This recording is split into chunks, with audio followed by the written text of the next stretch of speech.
Vamos abrir as nossas Bíblias no profeta Jonas.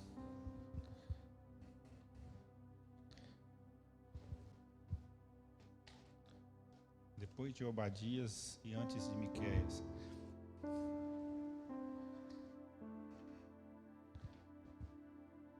Capítulo 3.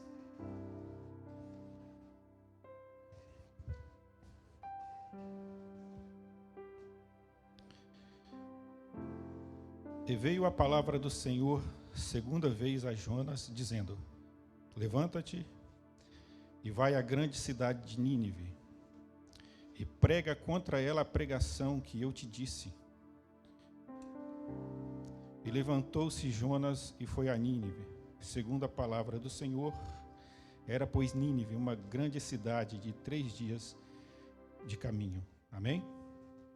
Senhor meu Deus, mais uma vez nós estamos aqui na Tua casa e nós somos totalmente dependentes do Teu Espírito Santo. Os louvores aqui foram entoados, que serão entoados, é para a honra e a glória do Teu santo nome. Tudo aqui é para Te adorar, é para procurar agradar o Senhor. Abençoa os Teus filhos mais uma vez, nos abençoa. É o que eu Te peço, seja conosco em nome de Jesus Cristo. Amém.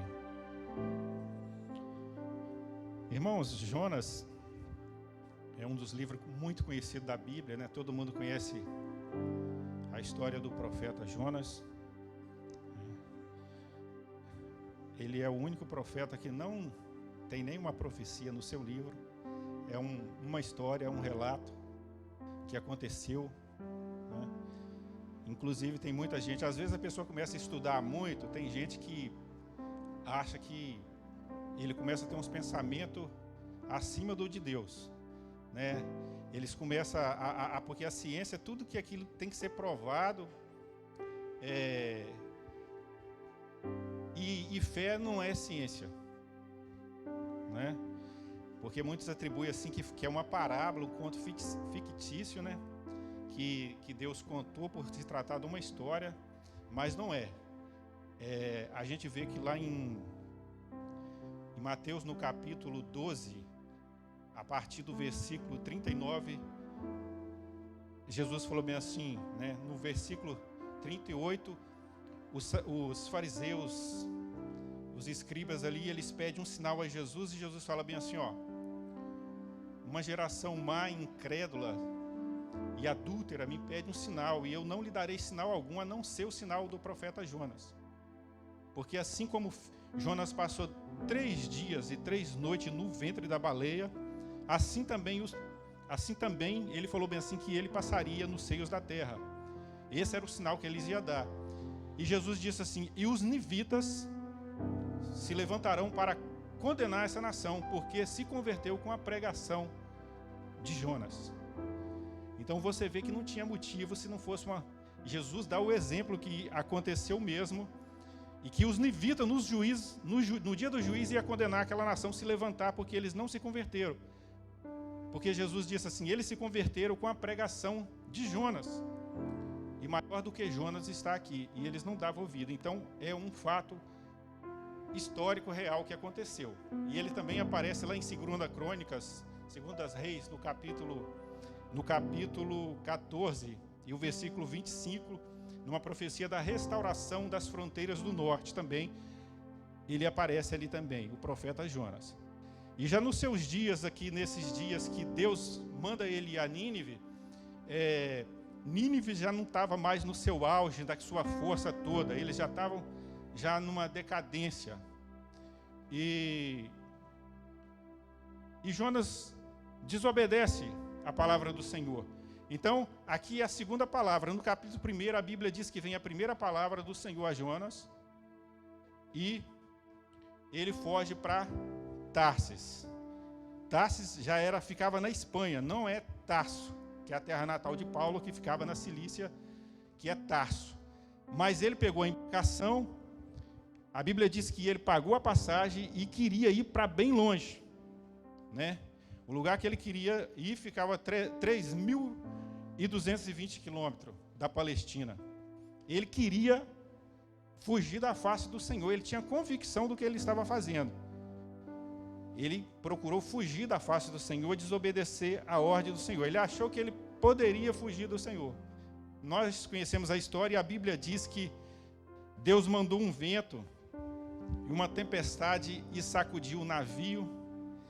E eles tentaram, a Bíblia diz que remar para a terra, para aproximar-se da terra, mas não tinha jeito. E eles começaram a clamar aos seus deuses. E o capitão do navio desce até o porão e encontra Jonas dormindo, a Bíblia diz, em um profundo sono. E o cara falou assim: rapaz, acorda, dorminhoco.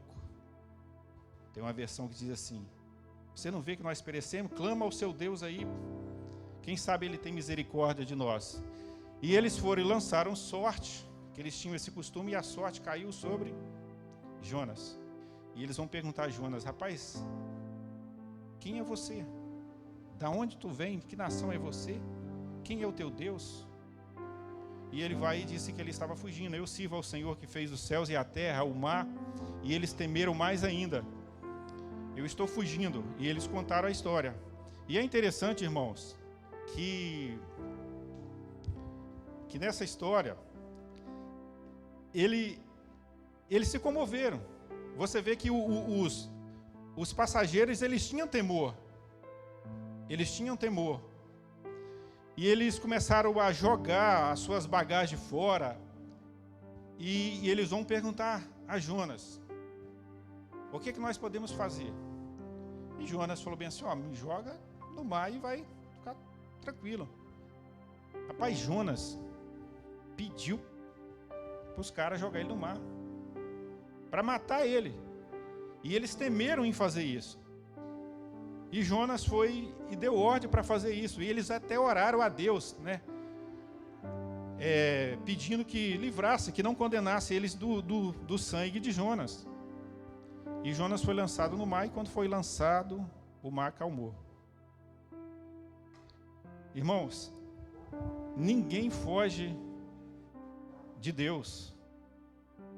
Não tem como fugir de Deus. Uma das características de Deus é que Ele é onipresente, Ele está em todo lugar. Ele é todo poderoso, dono de todo poder, onisciente. Sabe o que você vai pensar daqui a 20 anos. O que você vai pensar. O salmista falou que antes que viesse a palavra na minha boca, já me conhece. Davi disse assim: antes que eu fui formado no ventre da minha mãe, no teu livro, tu já escreveste de mim, já me conhece. Então, irmãos, Deus não tem como fugir de Deus. Mas é interessante, irmãos, que Jonas, ele clama do ventre da baleia e o Senhor ouve. E a Bíblia não fala que lugar que o peixe jogou ele para fora, mas vem a segunda palavra do Senhor a Jonas do capítulo 3. E ele vai para Nínive. E quando ele chega em Nínive, irmãos, o que ele temia aconteceu. Ele não queria que o povo se convertesse. Já viu isso? Porque todo mundo, Deus tiver uma ordem, se você for pregar em algum lugar, você quer que o seu alvo seja alcançado. Mas Jonas não gostava do povo de Nínive. E ele tinha até motivos para isso. Porque o povo de Nínive era um povo de guerra, era um povo bélico, eles eram maus. E eles decapitavam os seus prisioneiros, arrancavam a pele deles vivos, eles colocavam o cara amarrado com as mãos para lá, a perna para cá, descosta, e arrancavam a pele do cara vivo. Eles eram ruins, né? A gente vê que, você pode ver no livro de Isaías, que Senaqueribes, ele amedronta o rei Ezequias, né? Mas só que o Senhor manda um anjo lá no arraial dos assírios, e numa noite só um anjo do Senhor feriu 185 mil homens. Não é isso? É isso, Eliel? É 185 ou 177 mil? 185 mil. Então, irmãos, mas eles eram maus, então Jonas não queria que o povo se convertesse. E quando todo o povo se converte ao Senhor, se rende ao Senhor, e ele vai. E a Bíblia diz que o caminho de Nínive era de 3 dias, então ele demorou 3 dias para percorrer a cidade de esquina a esquina, pregando para o povo se converter. E quando ele terminou a sua missão, ele queria que o povo não tivesse se convertido. Ele não queria que o povo se convertesse. Quando ele soube que o rei rasgou as suas vestes, se debruçou na cinza, cobriu de saco e se arrependeu e mandou o povo fazer o mesmo, e disse assim que nem os animais também poderia comer, era para jejuar, nem o boi, nem a ovelha, ninguém era para comer. Quem sabe assim o Senhor tem misericórdia de nós. Cada um se arrepende dos seus crimes de sangue, e isso não foi bem para ele, não pareceu bem para ele. Por quê, irmãos? Porque às vezes, irmãos, nós temos uma mania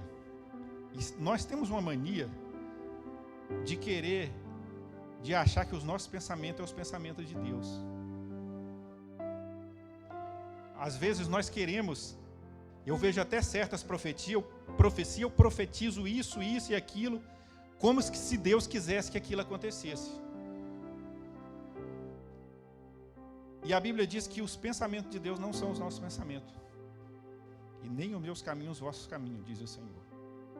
Porque assim como o céu é mais elevado do que a terra, assim são os meus caminhos mais altos do que os vossos caminhos, e os meus pensamentos mais altos do que os vossos pensamentos. Então ele queria ajudar, ele queria que o povo não se convertesse. E quando o povo se converte, ele fica triste. Ele tinha tanta raiva dos nivitas, dos assírios, que ele desejou a morte. Eu vejo até antigamente, quando eu era criança, quando você não lia a Bíblia, você só escutava a história, o pessoal falava bem assim, que Jonas não queria lá, porque o povo era mau, e ele tinha medo. Não, o cara mandou os caras jogar ele, né? E eu já vi também gente falando que a baleia vomitou Jonas na praia de Nínive. E Nínive fica lá nas montanhas do Iraque, lá no alto.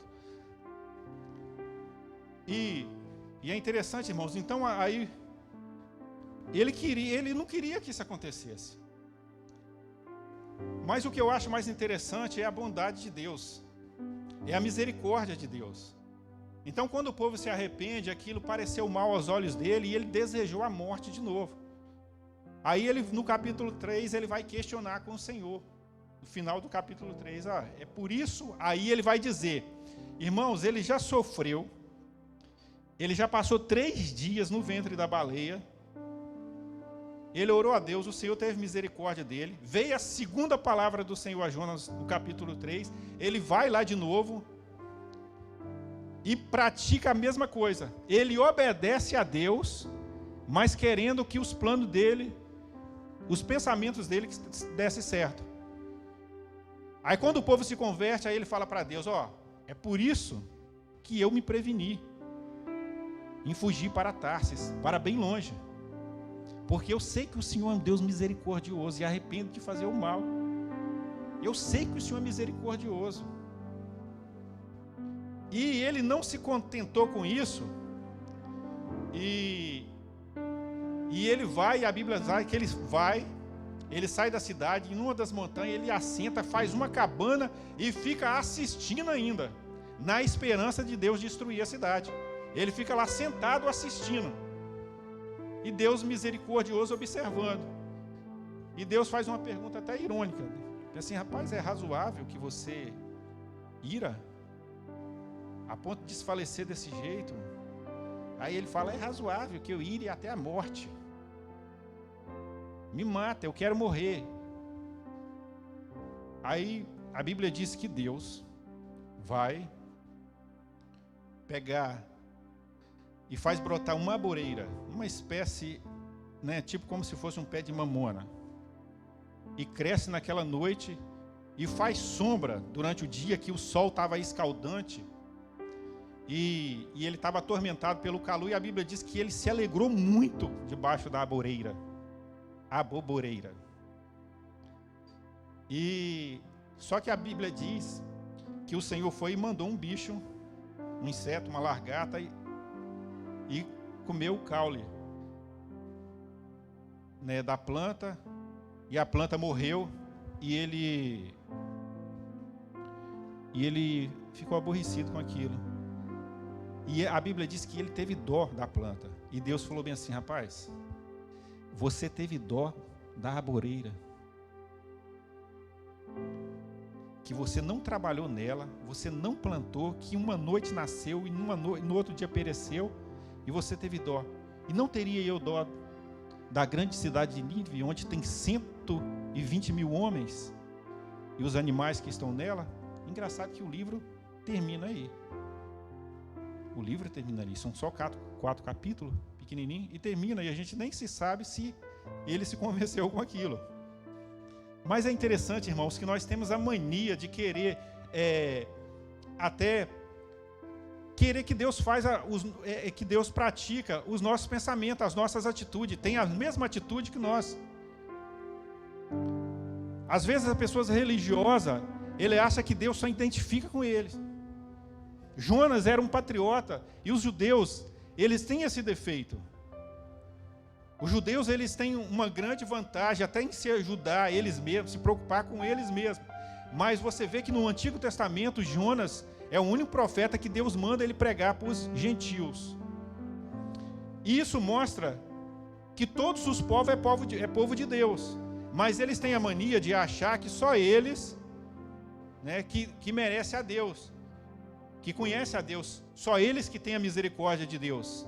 E às vezes também, né, nós temos a atitude de achar que Deus só identifica com a gente, com a nossa maneira de ser, que Deus tem misericórdia só de nós, que Deus só fala na minha igreja, que Deus não fala na outra igreja, que a religião que eu sigo é a certa, e que é só essa que tem Deus, que é a certa. Não, Deus é Deus de todos os povos. Deus, ele não quer que ninguém se pereça. Mas Jonas chegou a esse ponto de querer que Deus matasse os nivitas. E a Bíblia diz, e Jesus disse que os nivitas, essa geração foi salva, porque depois de 100 anos da pregação de Jonas, a história conta que o rio Tigre transbordou e derrubou uma parte das muralhas, né, de Nínive. Aí os babilônios entraram pela brecha, incendiaram a cidade e reduziu ela a pó. E está até hoje.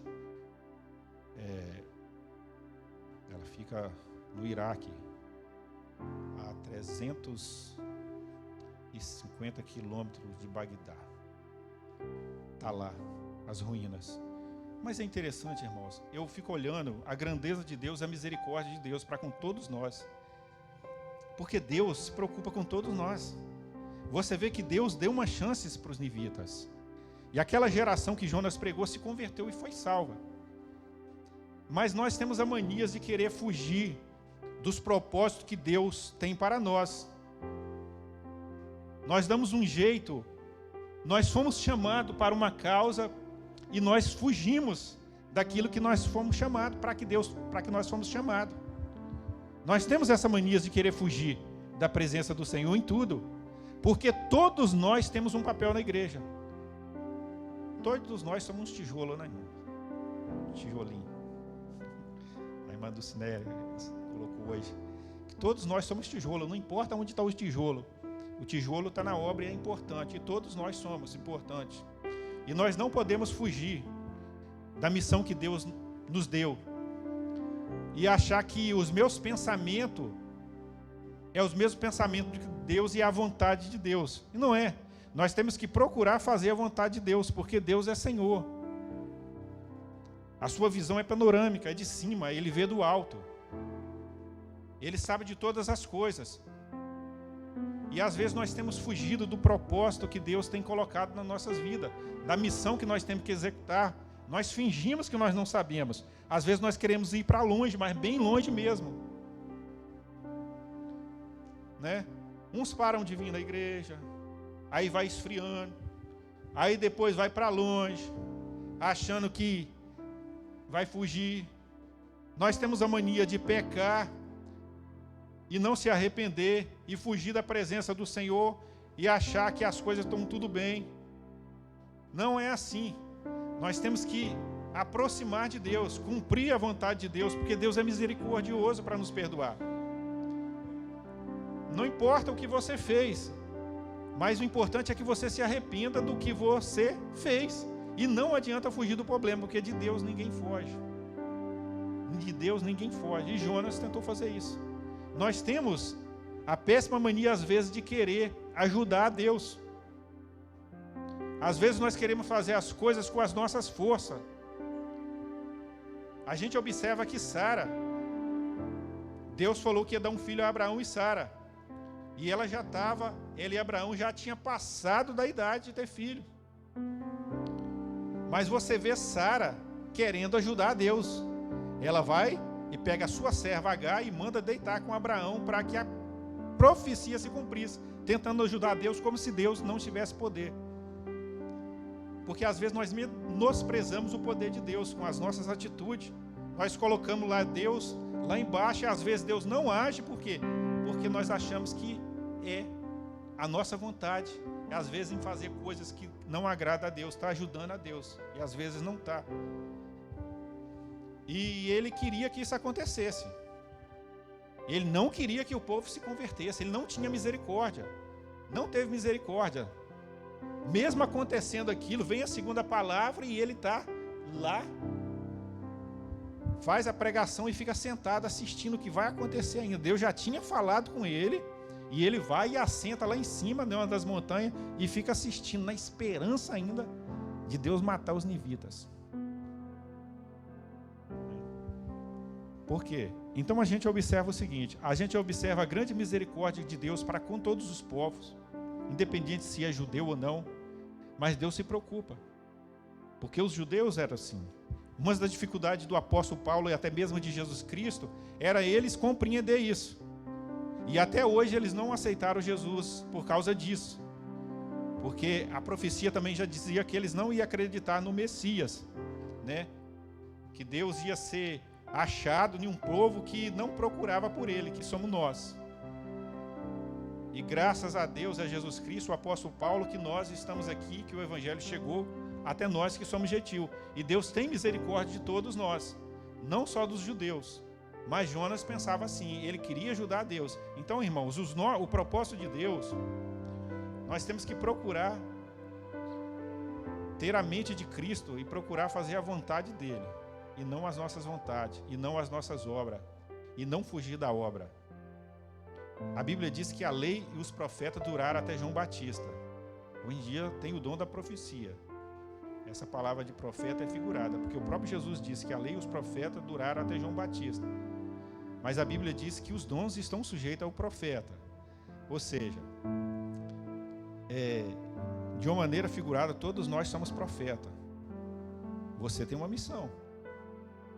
Cada um de nós temos uma missão. E Deus não... a Bíblia diz que tudo que vem no passado vem como figura, como exemplo para nós. Se você não fazer, Deus coloca outro que vai fazer. Mas a obra dele não para. De maneira que a obra dele não para. Deus sempre tem os seus, né? A igreja sempre vai prevalecer, ela nunca morre. Às vezes pode parecer que as pessoas estão desanimadas, mas Deus tem os povos dele. Elias achou que tinha sobrado só ele. Ele falou assim, fugindo de Jezabel, ele falou, só eu fiquei, Senhor, só eu fiquei. Aí Deus falou bem assim, rapaz, 700 homens aí que não se dobrou perante Baal. Não é só você não. Tem mais gente aí. É 7.000, né? É 7.000 que não se dobraram perante Baal. Então ele achava que só tinha ele. Então, irmão, você tem uma função. Você é importante na obra de Deus. Você é importante. Porque quando Jesus voltar, a Bíblia diz assim que os escolhidos vão ser do 4 cantos da terra.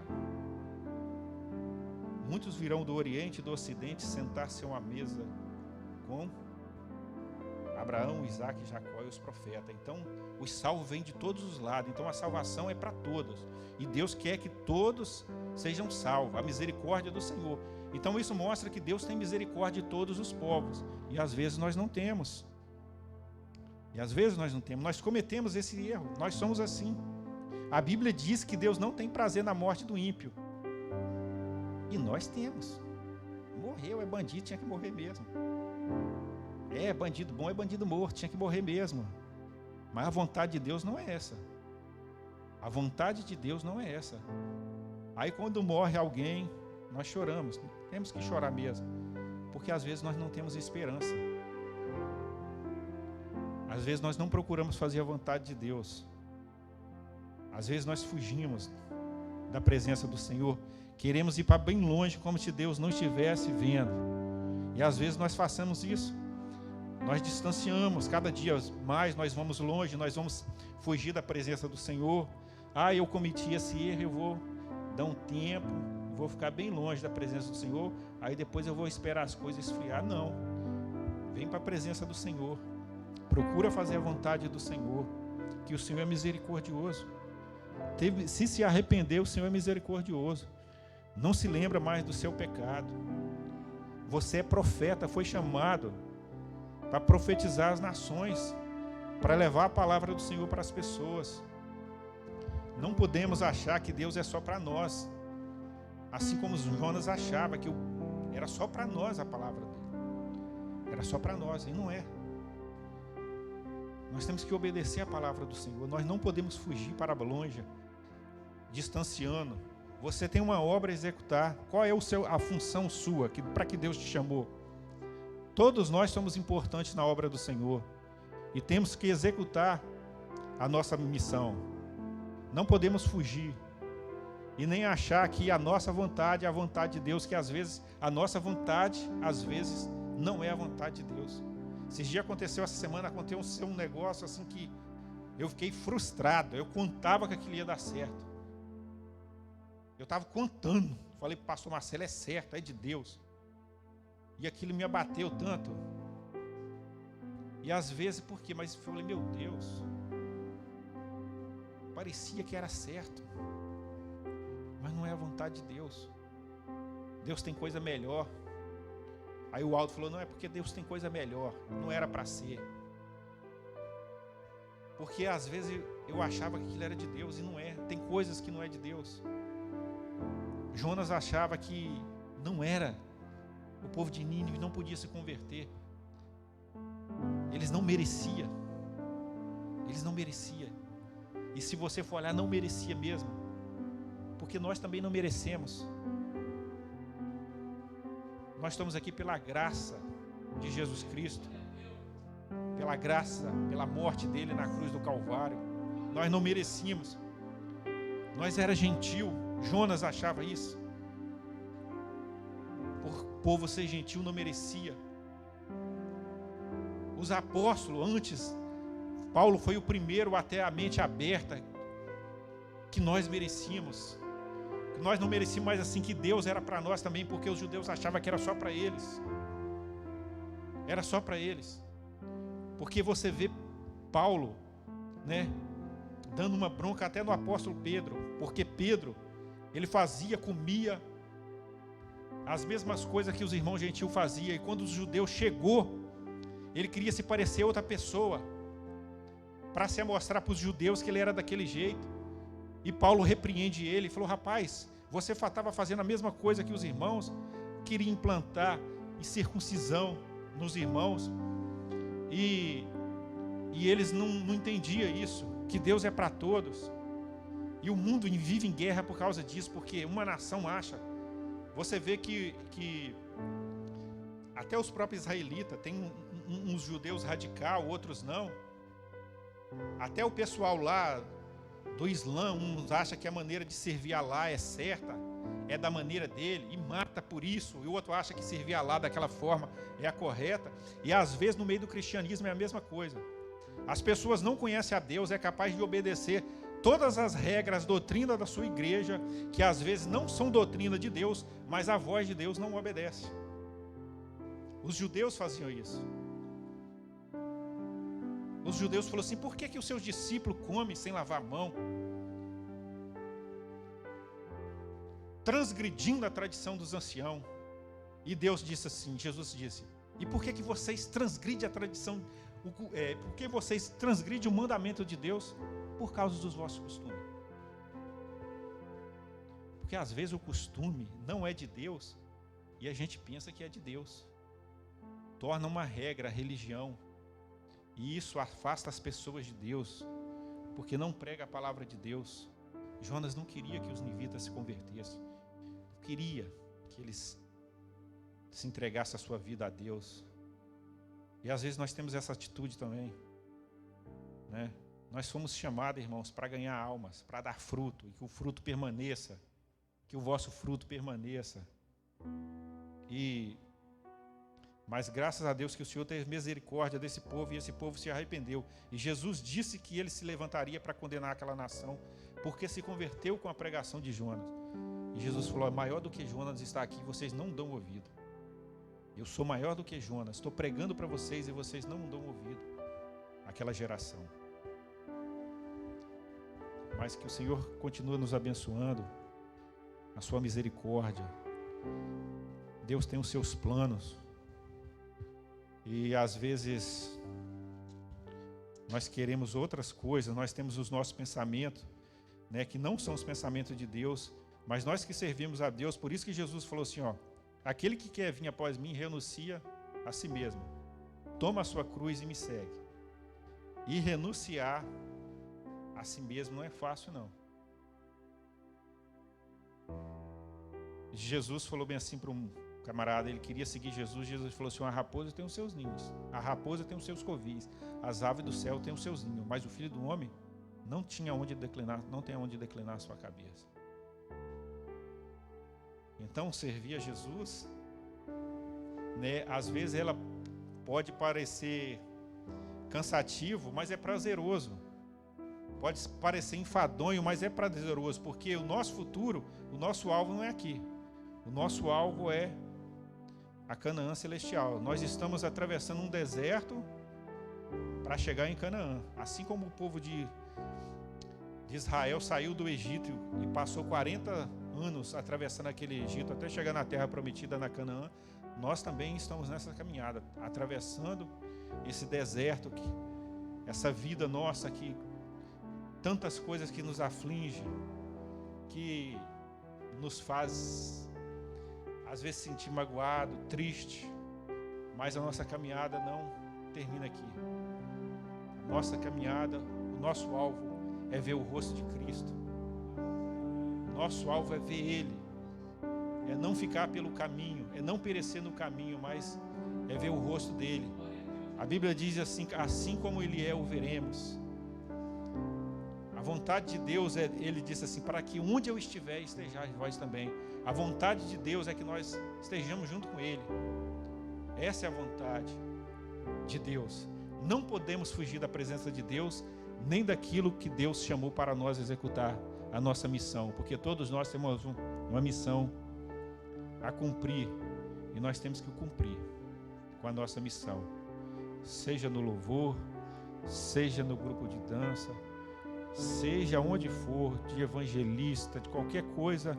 Nós temos a nossa função, essa engrenagem que é chamada corpo de Cristo, que o dedo é importante, a unha é importante, o braço é importante e as pernas são importantes. Todos nós somos filhos de Deus, fazemos parte dessa engrenagem para fazer a vontade dEle, e não podemos fugir da sua presença, assim como Jonas fugiu.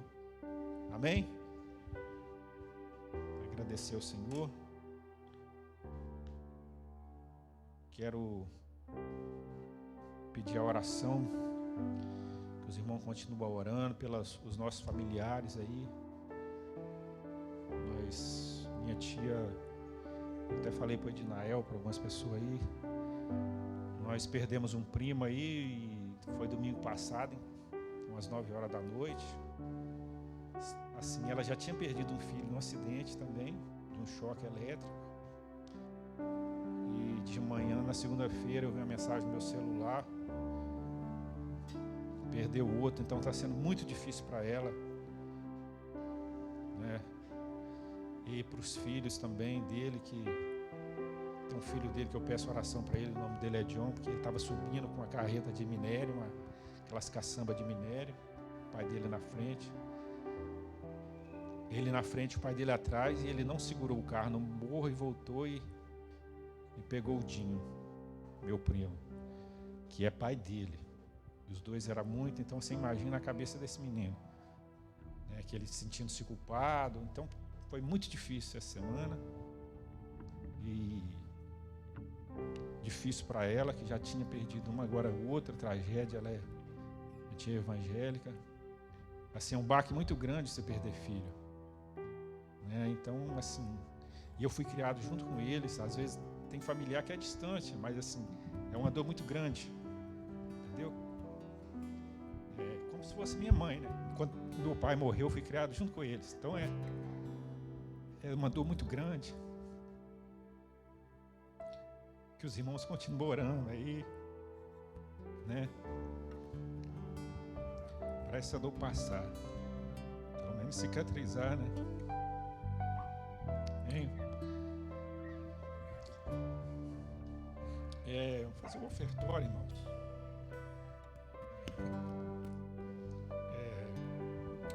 Em Provérbios, no capítulo 3, versículo 9 e 10, a Bíblia diz assim: honra o Senhor com toda a sua fazenda, né, com toda a sua renda, e transbordarão os seus lagares.